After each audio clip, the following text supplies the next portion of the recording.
कभी पति ने किया था प्लेन हाईजैक और अब पत्नी खुद बन गई है पीएम। कौन है सुशीला कार्की जिन्हें नेपाल के जेनजी ने चुना अपना प्रधानमंत्री। नमस्कार, आप देख रहे हैं न्यूज़ 18 का डिजिटल प्लेटफॉर्म और मैं हूं आपके साथ साक्षी झा। नेपाल की नई प्रधानमंत्री बनी सुशीला कार्की के बारे में आज हम आपको कुछ ऐसी रोचक चीजें बताएंगे जिसे जानकर आपके भी होश उड़ जाएंगे। साल 1960 नेपाल में राजा महेंद्र ने बीपी कोइराला की सरकार को हटाकर सत्ता पर कब्जा कर लिया। साल 1961 में उन्होंने पंचायत नाम की एक नई व्यवस्था का आगाज किया। नारा दिया गया, एक राजा एक भेष एक भाषा। दरअसल ये एक पूर्ण राजतंत्र था। राजनीतिक पार्टियों पर पाबंदी लगा दी गई और सारे अधिकार राजा के पास चले गए। नेपाल को इससे उबरने में 30 साल का वक्त लगा। 1990 में नेपाली कांग्रेस और वामपंथी दलों ने मिलकर इस व्यवस्था के खिलाफ आंदोलन शुरू किया। इसके बाद नेपाल में बहुदलीय लोकतंत्र लौटा। नेपाल के इतिहास में 1960 से 1990 तक के समय को पंचायत शासन कह सकते हैं। इस दौरान कई नेपाली हस्तियों को जेल में रहना पड़ा।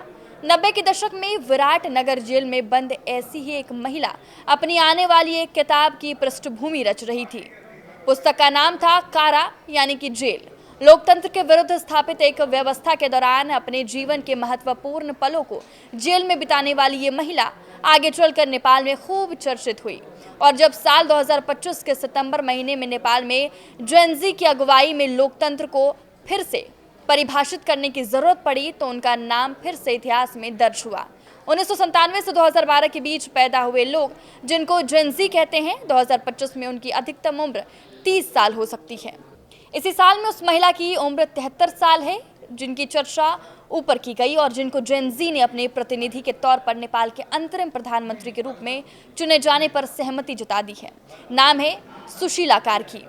बता दें कि नेपाल में सोशल मीडिया बैन और उसके बाद भयंकर हिंसा के बाद सरकार बनाने की कवायद शुरू कर दी गई है। सरकार ने आंदोलनकारियों को रोकने की कोशिश में गोली बंदूक का इस्तेमाल किया। कई युवा मारे गए। जवाब में प्रदर्शनकारियों ने भयंकर हिंसा का रुख अख्तियार किया। इतना भयंकर कि यह आंदोलन सवालों के घेरे में आ गया। आलोचकों ने आशंका जताई कि लोकतंत्र को कायम रखने की प्रक्रिया इस हद की हिंसा से होकर नहीं गुजर सकती। लेकिन नेपाली जेनजी ने लोकतंत्र को कायम रखने और नए सिरे से चुनाव कराने की जिम्मेदारी उस महिला को सौंपी है जिनके जिम्मे कभी पूरे नेपाल की न्याय व्यवस्था थी। नेपाल एक बार फिर से उनसे न्याय की उम्मीद कर रहा है, लेकिन दुर्भाग्य से न्यायपालिका से जुड़ा उनका पिछला कार्यकाल सुखद नहीं रहा।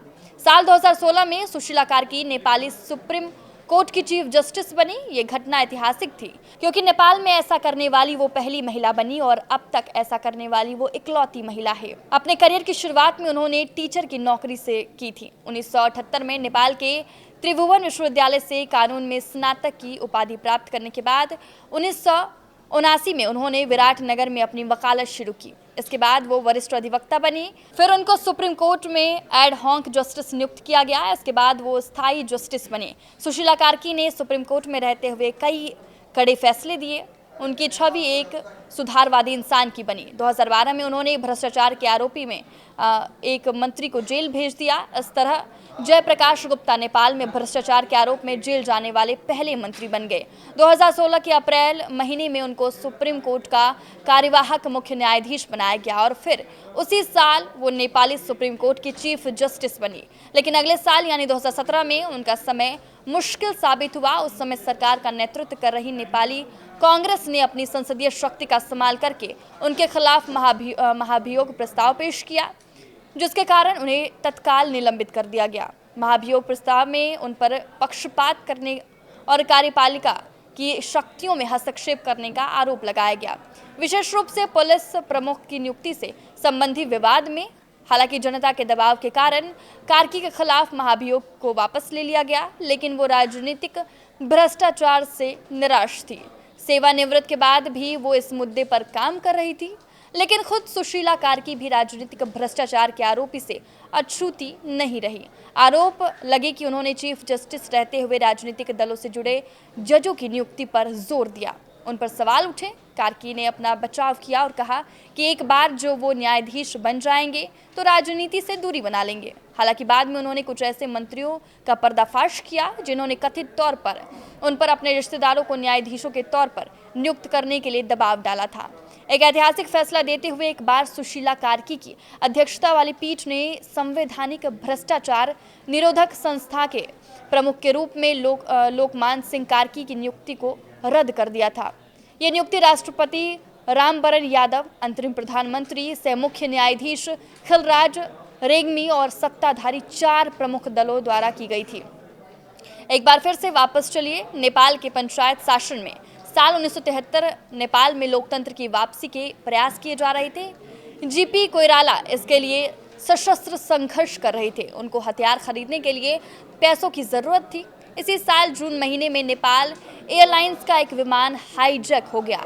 ये विमान विराटनगर से काठमांडू सेंट्रल बैंक के लिए 40 लाख रुपए लेकर जा रहा था। उस प्लेन को बिहार के फारबिसगंज में लैंड करने को मजबूर किया गया।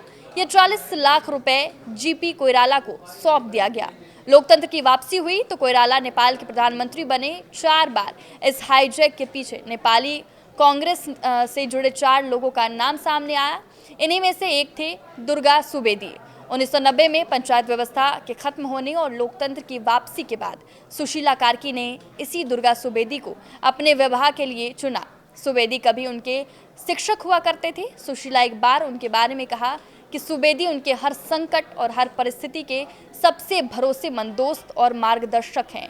मीडिया रिपोर्ट्स के मुताबिक सुवेदी से उनकी मुलाकात बनारस हिंदू यूनिवर्सिटी यानी कि BHU में हुई थी। आपको ये जानकारी कैसी लगी हमें कमेंट करके ज़रूर बताएं। नमस्कार।